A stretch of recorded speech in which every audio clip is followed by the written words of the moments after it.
Hola, buenos días. Trabajo dentro del Laboratorio de Propiedades Termofísicas y Tribológicas y voy a presentar un poquito las líneas de investigación en las que trabajamos. Dentro de las líneas estratégicas de Limatus, nuestro trabajo se centra en la línea 6, que es la de sistemas energéticos eficientes, en concreto nanolubricantes y dispositivos avanzados de almacenamiento electroquímicos. Comentar primero una breve introducción para motivar el porqué de nuestra investigación. El consumo global de energía ha aumentado en los últimos 30 años, superando más de un 30% con respecto al consumo en 1990. Si dividimos este consumo por sectores, podemos observar que el sector que tiene un consumo más elevado es el del uso residencial, seguido por la actividad industrial y después el de transporte. Según la Agencia Internacional de la Energía, los vehículos de transporte consumen un 28% de la energía producida, siendo un tercio de esta energía debida a las pérdidas de fricción y desgaste. Además, también tienen asociadas un 29% de emisiones en términos de CO2 equivalente. Entonces, una solución que está apareciendo en los últimos años es la sustitución de los vehículos de combustión interna por vehículos eléctricos, ya que reducen enormemente las emisiones de gases de efecto invernadero. Además, recientemente el Parlamento Europeo ha anunciado que va a cancelar la producción de vehículos de combustión interna para el 2035. Por lo tanto, la lubricación juega un papel fundamental, ya que cualquier superficie que está en contacto y en movimiento relativo, como pueden ser engranajes o rodamientos, necesitan el uso de un lubricante que realiza principalmente dos funciones. Por un lado, reduce la fricción, lo cual conlleva a una mejor eficiencia energética y una reducción de las emisiones de gases de efecto invernadero, y al mismo tiempo se consigue reducir el desgaste producido entre las superficies. Esto, además, a su vez, conlleva a un aumento de la vida útil de la maquinaria y, al mismo tiempo, se reduce la generación de residuos. Entonces, para la lubricación se emplea siempre un lubricante, que es una sustancia líquida o semilíquida, que está compuesta en un 80-90% por un aceite base, que en función de su origen puede ser mineral, sintético o vegetal, y en un 10-20% un paquete de aditivos que pueden ser orgánicos e inorgánicos, los cuales confieren una nueva propiedad al aceite base o mejoran algunas de sus propiedades, como puede ser la resistencia al desgaste, pueden inhibir la corrosión o mejorar su resistencia a extremadas presiones. Por lo tanto, recientemente surge el uso de nanopartículas como potenciales aditivos lubricantes para mejorar especialmente las propiedades de resistencia al desgaste y a fricción de lubricantes y aceites base. Todos estos objetivos se enmarcan en el proyecto de investigación nacional en el que trabajamos actualmente, que se denomina Nanomateriales para vehículos eléctricos, fluidos de transmisión y recubrimientos. Bueno, el Laboratorio de Propiedades Termofísicas y Tribológicas actualmente está desarrollando 3 líneas. La primera es el diseño y caracterización tribológica de nanolubricantes, que, como ya he comentado, aporta reducción de fricción y desgaste, incrementa la vida útil de las máquinas y reduce efectos de emisiones de gases de efecto invernadero. Hay una segunda línea que está en una fase preliminar, que he empezado yo durante mi estancia postdoctoral en la Universidad de Bournemouth, que es sobre tratamiento superficial y nanorecubrimientos. Y, por último, tenemos una línea de caracterización del comportamiento volumétrico y viscoso a altas presiones de los lubricantes, que es muy importante porque, conociendo la viscosidad a alta presión, podemos determinar el coeficiente de presión-viscosidad y así conocer la formación del espesor de película del lubricante y, por lo tanto, conseguir una lubricación eficiente. En referente a la primera línea, comentar que tiene 5 etapas principales. La primera de ellas es la caracterización de los nanoaditivos que vamos a utilizar para poder conocer su morfología, tamaño y composición. Una vez caracterizados los nanoaditivos, realizamos la preparación del nanolubricante mediante un sencillo método de 2 pasos. Y, a continuación, estudiamos su estabilidad. Este punto es muy importante, es un desafío dentro de esta temática y se emplean diferentes técnicas. El problema de los nanoaditivos es que tienden a aglomerarse y precipitar. Por lo tanto, necesitamos mejorar esta estabilidad. Hemos probado a usar diferentes dispersantes, líquidos iónicos y últimamente funcionalizaciones superficiales de las nanopartículas con muy buenos resultados en relación a la estabilidad. A continuación, se realiza la caracterización de una serie de propiedades termofísicas como viscosidad, densidad, conductividad térmica y eléctrica. Y por último, y se analiza la influencia que tienen los nanoaditivos en estas propiedades. Y por último, la caracterización tribológica para poder estudiar el coeficiente de fricción y desgaste producidos entre las superficies de contacto. Comentar que hemos utilizado gran variedad de nanoaditivos, algunos basados en carbono, algunos óxidos metálicos, nanocomposites o nanocerámicas.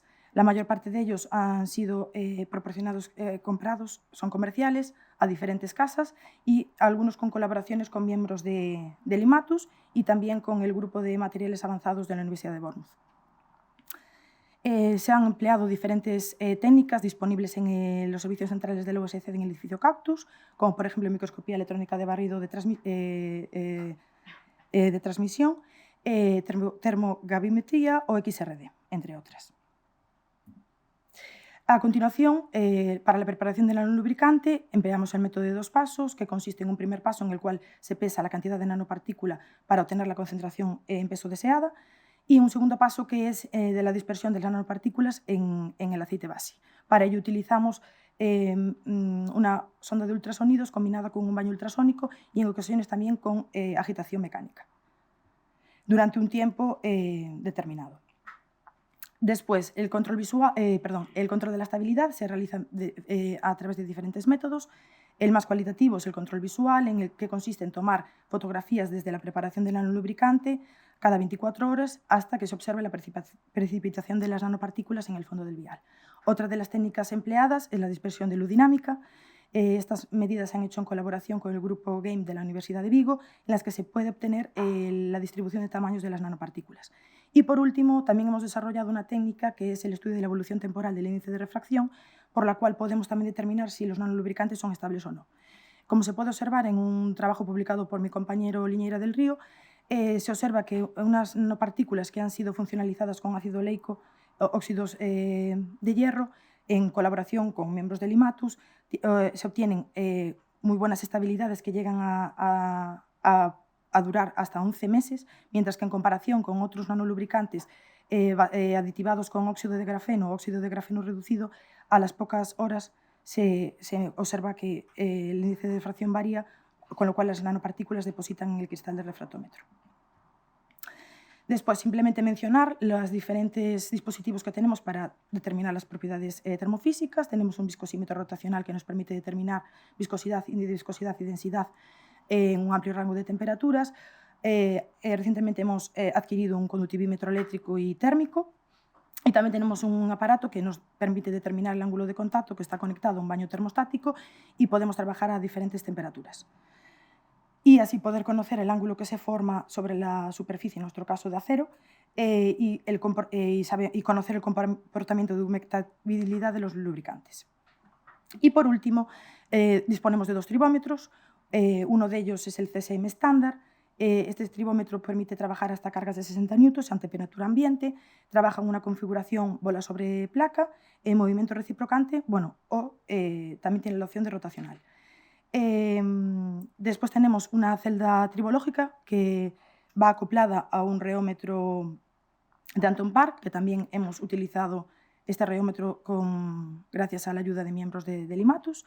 Este equipo nos permite realizar medidas en un amplio rango de temperaturas, concretamente la estamos realizando a 120 grados, que es la temperatura óptima en los motores de los vehículos eléctricos, y permite una carga máxima de 23 newtons.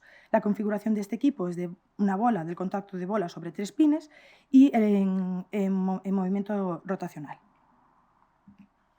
Una vez que se realizan los test de fricción, el desgaste lo analizamos mediante un perfilómetro óptico tridimensional, con el cual podemos obtener los diferentes parámetros de desgaste, como son el ancho y la profundidad de la huella de desgaste, el área de desgaste y la rugosidad dentro de la huella.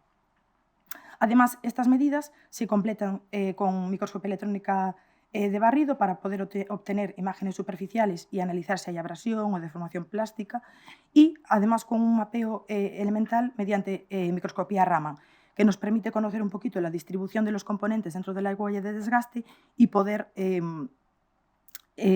analizar los posibles mecanismos de desgaste que producen las nanopartículas durante los test de fricción. Después, la segunda línea, que como ya comenté, está en una fase muy preliminar, la he comenzado a desarrollar durante mi estancia en la Universidad de Bournemouth y consiste en una sencilla técnica de tratamiento superficial de superficies de acero. En un primer paso se preparan unas nanosuspensiones con una mezcla de etanol-agua en las mismas proporciones y se sonican durante 4 horas a la concentración deseada de nanopartículas. Esta suspensión se pulveriza sobre las superficies de acero mediante un aerógrafo comercial y posteriormente se realiza un tratamiento térmico en un horno tubular bajo atmósfera de Argo. Además, comentar que recientemente hemos empezado una colaboración con el profesor Francisco Guitián para desarrollar nanorecubrimientos multifuncionales. A modo de ejemplo, mostrar unos de los resultados de este trabajo que he hecho en colaboración con la Universidad de Bournemouth. Como podéis ver, en la parte superior se muestran las diferentes superficies, el acero desnudo y las 3 superficies tratadas con nanopartículas de grafeno, nitruro de boro hexagonal y una combinación de ambas. En ambas gráficas se muestran los resultados obtenidos a la izquierda para el coeficiente de fricción y a la derecha para el área de desgaste. Se han realizado ensayos en condiciones de lubricación seca, que son las barras con color continuo, y ensayos utilizando un lubricante comercial, que serían las barritas que están rayadas. Como podéis ver, para todos los casos de lubricación seca se reduce considerablemente la fricción, resaltando hasta una reducción de un 22% para la superficie que está tratada con nitruro de boro hexagonal. Y en el caso de las áreas de desgaste, podemos observar que el óptimo se obtiene con la combinación de nitruro de boro y nanopartículas de grafeno, que se llega a conseguir un 44% de reducción en esta propiedad. Bueno, y por último, comentar que también tenemos una línea de caracterización del comportamiento volumétrico viscoso a altas presiones, en la cual el equipamiento del que disponemos consta de un densímetro de tubo vibrante que trabaja a altas presiones, pudiendo alcanzar presiones de hasta 140 megapascales. Este equipo tiene un sistema de presión, un compresor con el cual variamos la presión, además tiene un control de temperatura y después un software que automáticamente registra las medidas. El principio de funcionamiento está basado en el de tubo vibrante, de manera que es un tubo de vidrio en forma de U que se llena con el fluido de estudio, se aplica una resonancia y se mide su periodo de oscilación. Y mediante una ecuación que relaciona el periodo con 2 parámetros característicos se puede obtener la densidad del fluido. El otro equipo que tenemos de alta presión es un viscosímetro de caída de cuerpo. En este caso, este equipo funciona mediante la medida de los tiempos de caída de un cuerpo que denominamos sinker, que es de un material y de unas dimensiones conocidas, que va bajando a través de un recipiente que contiene el líquido y se miden los tiempos de caída mediante 4 bobinas magnéticas y se puede determinar la viscosidad. Este equipo trabaja en temperaturas de 0 a 125 grados centígrados y puede alcanzar presiones de hasta 150 megapascales. Y muchas gracias por vuestra atención.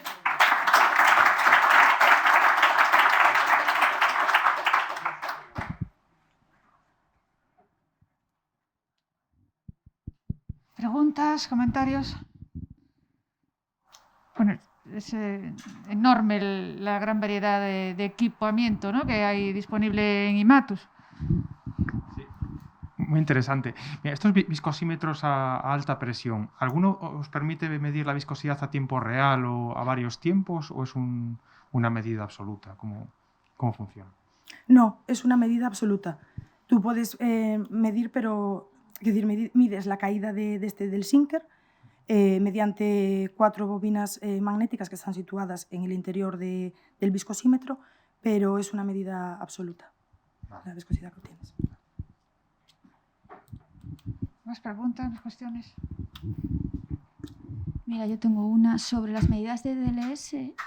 Con las muestras tan opacas, ¿no tenéis problemas para medirlas? El equipo, probamos con otro equipo en la facultad, efectivamente, teníamos una limitación debido a la opacidad y concentración de las muestras. Es cierto que últimamente estamos trabajando con concentraciones mucho más bajas, pero además este equipo es un nanosizer que ya está especializado para trabajar con nanopartículas y la verdad que no hemos tenido problema en este caso con la opacidad. Pero bueno, también trabajamos con concentraciones entre 0,05 a 0,2% en peso. ¿Y que trabajasteis con muchas variedad de partículas para estabilizar? Sí. ¿Y con cuáles obtenéis mejores resultados? Mejores resultados con las que presenté de óxido de hierro, recubiertas con ácido oleico. Presentan unas estabilidades enormes y los resultados, tanto en fricción y desgaste, son muy buenos. Por curiosidade, como se ten en conta o tamaño da nanopartícula na definición de viscosidade? Ou é unha viscosidade macroscópica do fluido? No, es una viscosidad, perdón, macroscópica del fluido. Nosotros determinamos la viscosidad del aceite base y del nanolubricante y observamos los incrementos, en este caso, con la adición de nanopartícula y con la concentración, pero es macroscópica.